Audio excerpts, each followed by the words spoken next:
안녕하십니까, 여러분. 오늘은 1970년대 초반 대한민국을 공포 속으로 몰아넣었던 부산 어린이 연쇄살인 사건을 다루어 보고자 합니다.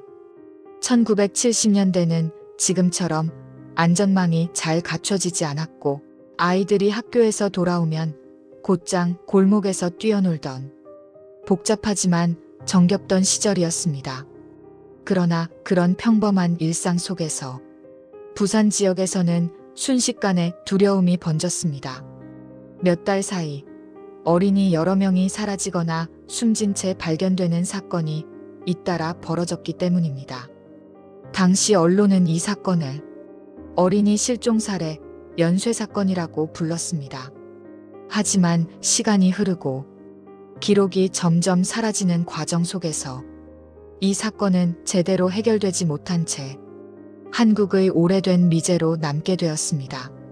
오늘은 그 시절을 다시 떠올리며 우리 사회가 반드시 기억해야 할 그 비극의 기록을 조심스럽게 되짚어 보겠습니다. 1970년대 부산은 대한민국 제2의 도시로 급격히 성장하던 시기였습니다. 항구 도시 특유의 활기, 시장과 공장이 가득한 산업도시의 모습이 공존했으며 전국 각지에서 사람들이 모여들던 곳이었습니다. 그러나 도시가 급속하게 성장하는 만큼 사회적 안전망은 충분하지 않았습니다. 특히 어린이 안전에 대한 의식은 지금처럼 강하지 않았고 CCTV가 없고 학교 주변의 경비도 약하며 실종 사건을 전문적으로 관리하는 체계도 없었습니다.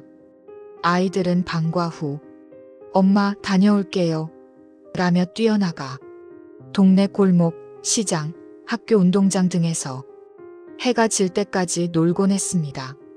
그러한 환경 속에서 연쇄적인 실종 사건이 발생하자 부산 시민들은 극도의 불안에 빠져들었습니다. 1972년 부산 동래구의 한 주택가. 그날은 따스한 봄 햇살 아래 동네 아이들이 골목을 가득 메우며 놀던 평범한 하루였습니다. 그 가운데에 8살 난 초등학교 1학년 소녀가 있었습니다. 소녀는 집 앞에서 친구들과 노닥이다가 금방 갔다 올게라며 근처 구멍가게로 과자를 사러 갔다고 합니다. 하지만 그 뒤 소녀는 다시 집으로 돌아오지 않았습니다. 처음 부모는 혹시 옆집에서 놀고 있겠지, 친구들과 멀리 갔나 보다 하며 크게 걱정하지 않았습니다. 하지만 시간이 지나면서 부모와 이웃 모두 불안에 휩싸였습니다. 밤이 깊어가도 소녀는 돌아오지 않았습니다.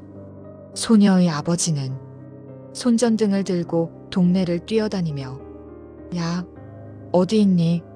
하고 애타게 불렀습니다. 그러나 아무리 찾아도 아이의 모습은 보이지 않았습니다. 다음 날 부산경찰서는 정식 실종 신고를 접수하고 주변을 샅샅이 수색했습니다. 하지만 단서 하나 발견되지 않았습니다.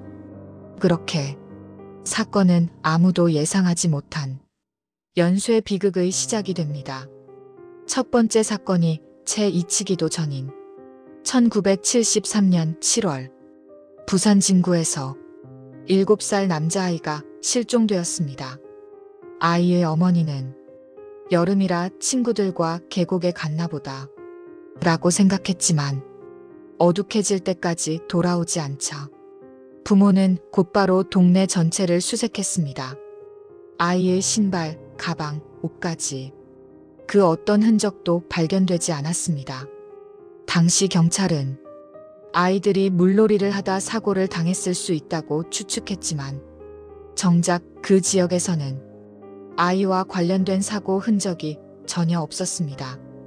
그뿐만 아니라 첫 번째 실종 소녀와 마찬가지로 대낮에 동네에서 짧은 시간 안에 아이의 발자취가 완전히 사라졌습니다. 두 사건의 공통점은 부산 시민들 사이에 섬뜩한 불안을 퍼뜨리기 시작했습니다. 1974년 초 부산 사상구에서 10살짜리 소년이 실종됩니다. 이 아이는 학교가 끝난 뒤 친구들과 놀다가 집에 다녀오겠다며 골목으로 들어갔습니다. 하지만 그날 저녁 아이는 돌아오지 않았습니다. 다음 날 아침 부산 외곽의 작은 하천 근처에서 소년의 시신이 발견되었습니다. 경찰은 아이들이 놀다가 물에 빠진 사고일 수 있다고 발표했지만 부모는 이 의견을 강하게 부정했습니다.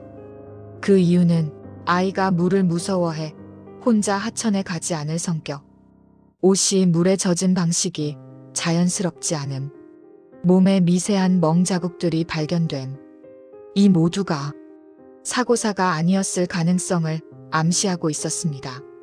특히 첫 번째와 두 번째 사건과 시간 간격이 일정했고 모두 초등학생이라는 점 때문에 부산 시민들은 이 사건을 단순한 사고로 보지 않았습니다. 1974년 말 부산 동구의 어느 좁은 골목길에서 또 한 명의 어린 소녀가 사라졌습니다. 학교를 마치고 집에 오던 길이었습니다. 그 길은 집까지 걸어서 5분이면 도착할 수 있는 짧은 거리였고 항상 다니던 익숙한 길이었습니다. 하지만 그날 소녀는 집에 도착하지 못했습니다. 어머니는 분명 바로 앞까지 왔는데 눈 깜짝할 사이에 사라졌다고 말했습니다. 이 말은 후일 수사 기록에서도 중요한 의미를 갖습니다. 길은 좁고 주변에는 가게와 사람들이 많으며 범죄를 저지르기 어려운 환경. 그럼에도 아이는 흔적도 없이 사라졌습니다. 이 사건은 부산 시민들을 진정한 공포로 몰아넣었습니다. 누군가 어린아이들을 계획적으로 노리는 것이 아니냐는 불안감이 커져갔습니다. 하지만 연쇄적으로 사라진 사건들 중 하나의 사건에서는 놀라운 반전이 있었습니다. 실종된 지 수일 만에 한 아이가 살아 돌아온 것입니다. 아이의 가족은 부모와 함께 경찰서로 가 떨리는 목소리로 아이의 이야기를 전달했습니다. 아이의 말은 충격적이었습니다. 모르는 아저씨가 말을 걸었다. 잠깐 같이 가자고 해서 따라갔다. 어두운 창고 같은 곳에 있었던 것 같다. 정확히 기억은 안 나지만 겁이 많이 났다. 이 진술은 처음으로 연쇄 납치살의 가능성을 명확히 보여준 결정적 단서였습니다. 하지만 불행하게도 아이의 진술은 일관되지 않았습니다.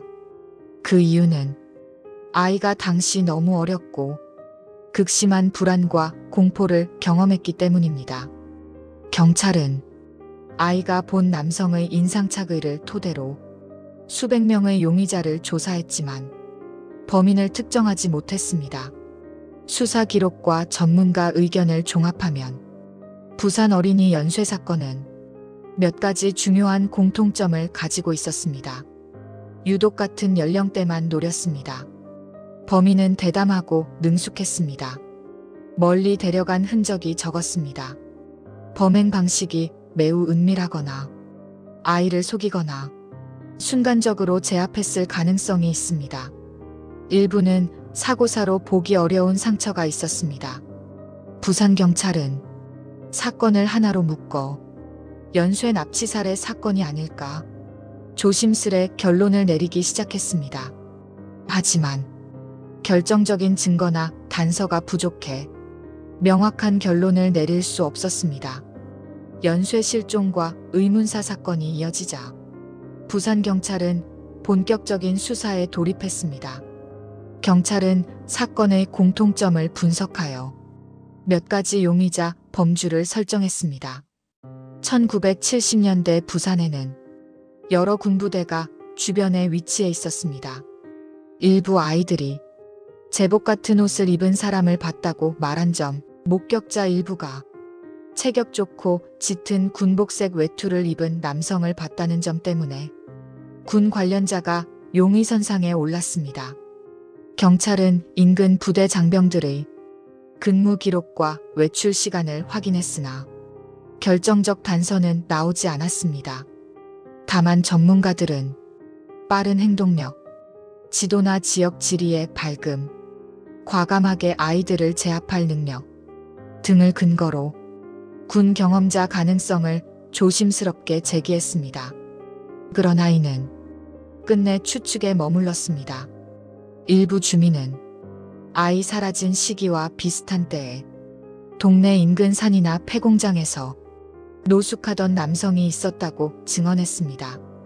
이 남성은 말수가 거의 없고 사람들과 어울리지 않으며 가끔 아이들에게 험한 말투를 썼다는 증언이 있었습니다. 경찰은 이 남성을 찾아 조사했으나 그는 아무것도 모른다고 주장했고 그를 범인으로 연결할 증거를 찾지 못했습니다. 또한 이 남성은 지적장애가 있어 논리적 범행을 수행할 능력이 부족하다는 전문가 판단도 있었습니다. 범죄심리 전문가들은 이 사건의 특징을 보며 아이들이 경계심 없이 따라갔을 가능성이 높다고 분석했습니다. 그렇다면 범인은 동네에서 자주 보던 사람 혹은 아이들에게 친근감을 준 사람일 가능성이 큽니다. 경찰은 가게 주인, 공장 노동자, 통학버스 기사, 인근 주민 수백 명을 조사했습니다. 그러나 수사를 확대할수록 범인은 점점 더 보이지 않는 존재가 되어갔습니다.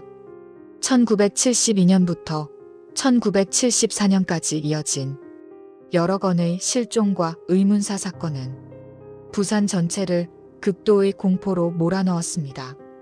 부모들은 해가 진 뒤 아이들이 밖에 나가는 것을 금지하고 심지어 낮에도 혼자 보내지 못했습니다. 당시 신문 기사들은 부산 시민들 아이들 외출 금지, 골목에서 놀던 문화 사라져 라고 보도했습니다. 특히 동래구 부산 진구 사상구 등 사건이 발생한 지역 주민들은 밤마다 순찰조를 꾸려 골목과 공원, 공터 등을 지켰습니다. 어머니들은 아이 손을 꼭 잡고 다녔고 아버지들은 회식도 줄이며 아이 귀갓길을 지켜주었습니다. 하지만 이 모든 노력에도 불구하고 범인의 행적은 조금도 드러나지 않았습니다. 사건이 전국적인 관심을 끌면서 언론은 연일 부산 어린이 실종 공포, 연쇄 사건 가능성, 부산 시민 불안 최고조 라는 제목을 쏟아냈습니다. 그러나 문제는 당시 언론 보도가 지나치게 단편적이거나 추측성 보도를 내놓기도 했다는 점입니다. 이런 보도는 경찰의 수사 혼선을 불러왔고 주민들의 혼란도 가중했습니다. 정부 역시 사건의 심각성을 인식하고 경찰 병력을 늘렸지만 정작 중요한 중심 단서나 과학적 수사 기법은 부족했습니다. 결국 언론의 관심은 점차 줄어들고 사건들은 흐릿하게 잊혀져 갔습니다.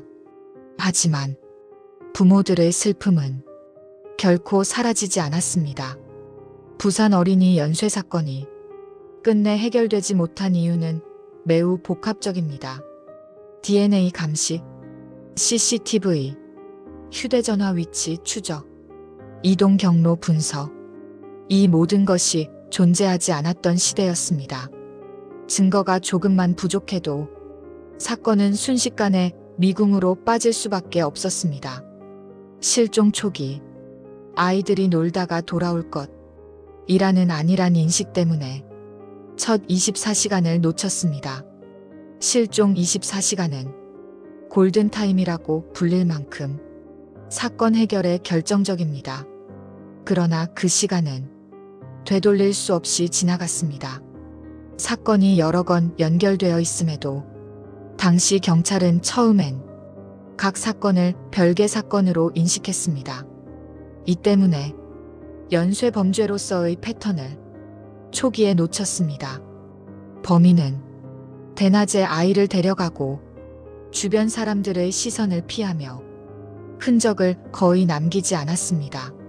이는 단순한 우발범이 아니라 계획적이고 조심스러운 범인일 가능성을 보여줍니다.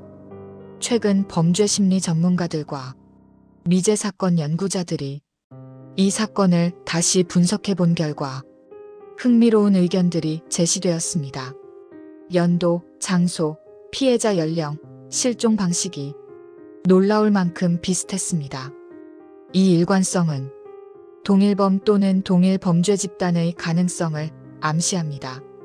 아이들이 대낮에 사라졌고 주변에 사람도 많던 환경이었다는 점은 범인이 아이들에게 자연스럽게 접근했음을 의미합니다. 즉, 아는 척하며 말을 걸었거나 도움을 청했거나 선물을 준다며 유인했을 가능성이 있습니다. 지역 지리를 잘 아는 사람, 사건이 특정 지역에 집중되어 있었으므로 범인은 그 지역 생활권자, 즉 오래 살며 지리를 매우 잘 아는 사람일 가능성이 있습니다. 사건을 겪은 부모님들은 평생 지울 수 없는 상처를 안고 살아가셨습니다. 한 어머니는 언론 인터뷰에서 이렇게 말했습니다. 지금도 골목을 지나갈 때면 아이 이름을 부르게 됩니다. 혹시 돌아오지는 않을까 해서요. 또 어떤 아버지는 아이의 신발 한 짝을 아직도 버리지 못했습니다. 혹시 돌아올까봐 그날 그대로 두고 있습니다. 부모님들은 마지막 순간까지 아이들이 돌아오기를 기다렸습니다. 그러나 기다림은 끝내 현실이 되지 않았습니다. 부산 어린이 연쇄 사건은 우리 사회의 큰 전환점이 되었습니다. 어린이 실종을 중대한 사건으로 인식하게 된 계기, 실종 아동 수색 체계 강화, 안전 교육과 보호 시스템 확대, 지역 공동체의 역할 재정립, 특히 아이들이 혼자 다니는 것은 위험하다는 인식이 사회적으로 자리 잡게 된 사건이기도 했습니다. 오늘 우리는 1970년대 부산을 공포로 몰아넣었던 어린이 연쇄 실종 사례 사건을 살펴보았습니다. 이 사건은 단순 범죄가 아니라 우리 사회가 아이들을 지키는데 얼마나 미흡했는지를 보여주는 슬프고 아픈 기록입니다. 비록 범인은 밝혀지지 않았지만 우리가 이 사건을 기억하는 일은 결코 헛되지 않습니다. 왜냐하면 기억함으로써 우리 아이들이 더 안전한 사회를 만들 수 있기 때문입니다. 부디 그 시절 사라졌던 아이들의 무고한 생명을 따뜻한 마음으로 함께 기억해 주시기를 바랍니다. 구독과 좋아요, 알람 설정 감사합니다.